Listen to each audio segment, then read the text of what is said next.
kõik inimesed kes meiega laulnud on ääretult sümpaatsed, muidu me ei oleks nendega koostööd teinud. Raske on valida, kes on sümpaatsem ja kes mitte, sest kõik on head inimesed. Ma küsin sinu käest. Jüri ei ole laulnud teile? On, kohe varsti on. Tuleb uus lugu. Ohoo, kas see oli praegu väike uudis, mis sa meile pillasid kogemata? Oli vist?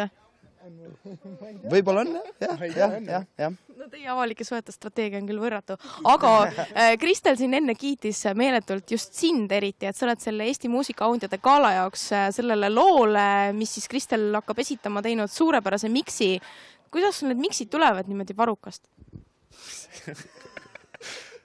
Mis ma ütlema pean? Ma ei tea, Kristel, mis ta ütlema peab? Aitäh, öeldakse tavaliselt, kui öeldakse hästi. Ja. Ei, nagu, tegelikult see on vist, ta on lõpuks nagu see poiste koostöö on ju, aga Ago on siuke multiinstrumentalist, et anna ette ja tüüp on juba mingi, mul on kõik tehtud. Ja siis kõik on mingi, okei, tšau.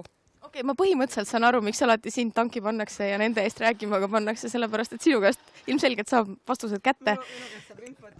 Et kuidas siis see etteaste teil välja nägema hakkab neljapäeval? Ma ei tea.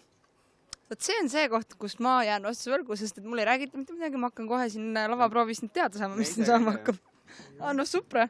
Selles suhtes, et see tuleb siuke ühine koostöö.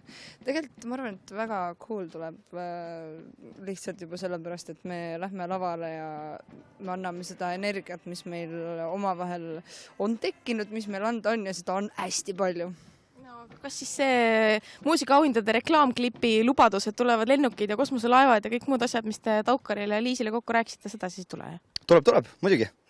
Üks ühele. Me jäimegi sellepärast hiljaks, et me käisime 100 kullast delfiini toomas loomajast. Väga aitäh sulle, aitäh teile!